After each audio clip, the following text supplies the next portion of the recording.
Hi, I'm Bill, the domestic monk. So here I am in yet another beautiful waterside setting. This week, so today is actually Sunday, November 21st, and we actually get back from Mass this morning. That'll be for next week's video. I'm a week behind. And that was an amazing experience, so stay tuned for that. But today, I'm at Chester Frost Park, down in just outside of Chattanooga, Tennessee. This area is absolutely beautiful, as you can see, another amazing background. So here we are. Getting back to our Mass experience, we attended Mass last Saturday night, the Vigil Mass at a little Catholic church called the Blessed Sacrament in Harriman, Tennessee. So we got into the Spring City area. It's in Rhea County, and the county seat is Dayton. And we found this property, and we knew we had to look at it. So we found, and by Providence, we're driving down the road, and it's like 5 o'clock at night, and we're like, man, we got to find a place to stay tonight. So we pull over, and I asked my wife if she could get my iPad, and I look up, and there's a campground sign that says Eden Marina and Campground. I'm like, what? So we ended up staying there for the last week, and we looked at this house, and we ended up putting a bid on it, and we got accepted. So, but anyway, we didn't know where we were, right? We're in the middle of Tennessee somewhere. And I started looking for Catholic churches in the area, and the closest one was 21 miles away, or 18 miles away, and that was this one, Blessed Sacrament. So we zipped out there on Saturday night because we didn't want to get set up and have to break down again in the morning, because we don't have a vehicle with our RV. So when we set up, we got to put the slide out and everything, and it's a big process to break it all down. So we zipped out there, getting a little windy here today, a little cool, but beautiful. So we drive out there, and you know, this is the South, and even though the place we went today, which I'll get to next week, was one of those beautiful churches right in the center of a prominent place in the city, this is, you know, Baptist and Methodist country down here in the South. There's a Baptist church or a Methodist church on every street corner. You've got to look a little bit for Catholic churches. But I'm finding that the Catholic parishes are vibrant down here in the South. So we pull into this little place, and it's in Harriman, but it's off the main street. It's a couple streets back, and it's in a residential neighborhood. A beautiful little brick building, not my style of architecture, as you know if you've been watching these videos. It was kind of triangular shape. It had a little stained glass window in the front.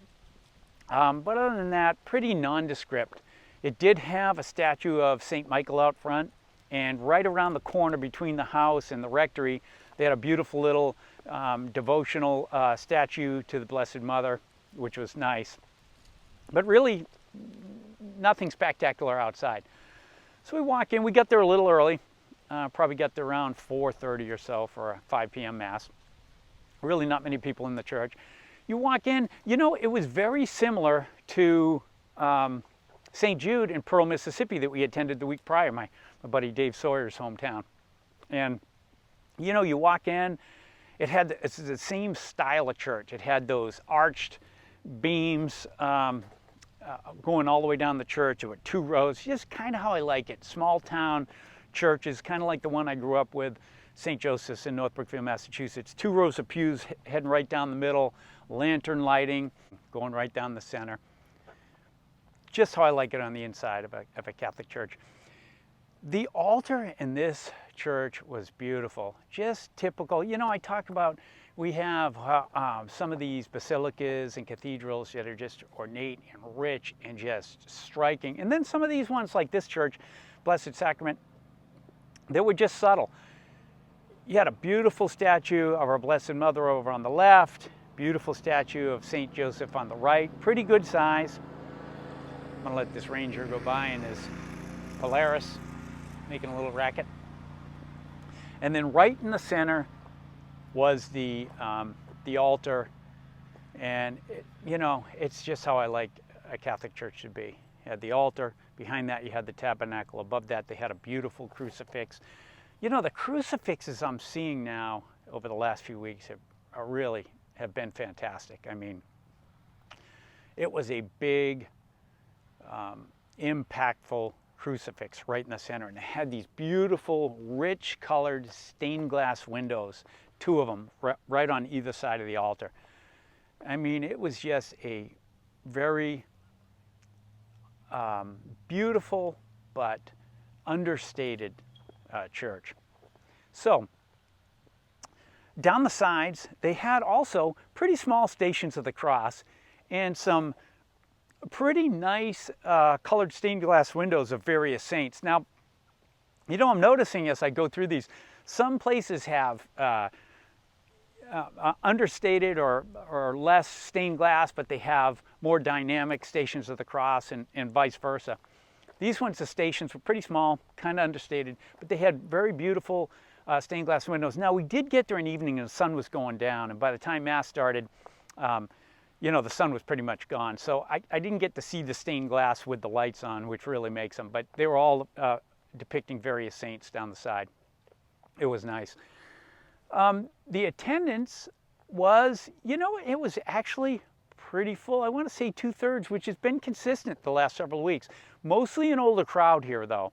I don't know if it's because it was a vigil Mass. You know, several weeks back in Washington at St. Aloysius Gonzaga, we did a vigil Mass, and it was an older, a lot of older folks attended that too, older crowd. So who knows, maybe maybe that's it. But there was a decent mix, but it was mostly an older crowd. So the church was presided over by one priest, and there were 2 altar servers, and they were female altar servers, like mature women altar servers. They weren't kids, and but they were decked out in the altar server outfits. So the homily last week, it's funny. The gospel reading was about the end times, Revelation, and you know, you don't know the time and the hour and all that. And it was a good sermon. But it's funny, in the bulletin, there was what I thought was you know, there are people that have difficulty, I guess, for lack of a better term, with some of the things that Pope Francis says. But there was a little entry in their bulletin about how a homily should be. And basically he said, keep it to 10 minutes, keep it short and concise on one theme. And I thought that would have been good for this priest. Now, having said that, he was funny, and it was a good sermon. And he started, you know, so he was talking about the end times. And you know our Protestant brothers with this rapture theology that's come up over the last century or so, and you know, there are a lot of people that are concerned, well, it's the end times because it's going on, that's going on. His message was just basically, hey, people have been saying that for 2,000 years, right? I mean, the original Christians thought it was going to be, you know, in their lifetime, and it's been 2,000 years, and it could be 10,000 more. But we're all going to face a personal rapture, right? I mean, our own personal judgment's coming, our death is coming. And he talked about, one day he's driving down the road up there, and a car cut right in front of him. By the grace of God, he was able to get around it. Nobody was hurt. He went up to that kid. He's like, hey, are you right with your maker? And the kid told him, no, but I will be by the end of the day. And, you know, that's really what it's all about. But then he went on and on a little bit on some other things. I think if he just stuck to that message, hey, you don't know the day and the hour, and you got to be right with God, right? Because, you know, Jesus is going to be the judge of all of us. So, Pope Francis, I'm with you on that one. Communion was handled by the priest and one of the altar servers, one of the women. So she's a Eucharistic minister, obviously, as well. So the music in this Mass, you know, I noticed a theme when I was last week, you know, and I talked about it in last week's video, so I don't want to beat a dead horse. But when you're in a beautiful cathedral or someplace like, you know, Christ Cathedral in Orange County, where I come from, which is the, you know, the diocesan parish, and you have a lot of resources, the music's very difficult to beat. And of course, the acoustics and everything in these cathedrals and basilicas are tough. These little small churches are a little harder. This music was very much like last week. So when we were at St. Jude's, they had a young female cantor and one in piano, I believe it was. And this week it was the same thing, or maybe it was it was an organ here at Blessed Sacrament, but it was a male singer, and it was good. I mean, that's how I like the music, you know. But these guys aren't going to be playing, you know, at any major symphony or anything, but it was good accompanying music for the Mass. So there were a couple of unique things in this Mass. When they did the Mass intentions, where usually it's a lector who states some intentions, we say in response, Lord, hear our prayer. They made a couple of those, and then they opened it up to everybody. So there were people kind of going around the church asking to pray for this person or this situation or whatever. That was new to me. I haven't experienced that in a Catholic Mass before. And then at the end of the Mass, before the final blessing, we did announcements, and I had never seen this before either. The priest walks up and he says, "Do we have any announcements?" And then from behind me, I heard a gentleman who turned out to be one of my brother knights from the Knights of Columbus. He stood up and he made an announcement that they were selling Christmas cards beginning, I think, that Mass or the next day on Sunday, and they'd be available at the back of the church. And that was the only announcement. No one else made one, but that was a surprise to me. So I guess the priest just leaves it up to the folks in the different ministries to make their own announcements when they have something coming up. That was unique. Also unique in this Mass, we had the final blessing. There were no final prayers to St. Michael or anyone else. And then the priest processed out and they sang God Bless America. And the whole, and virtually everybody stayed and until it was completion and saying God Bless America. So that was pretty cool.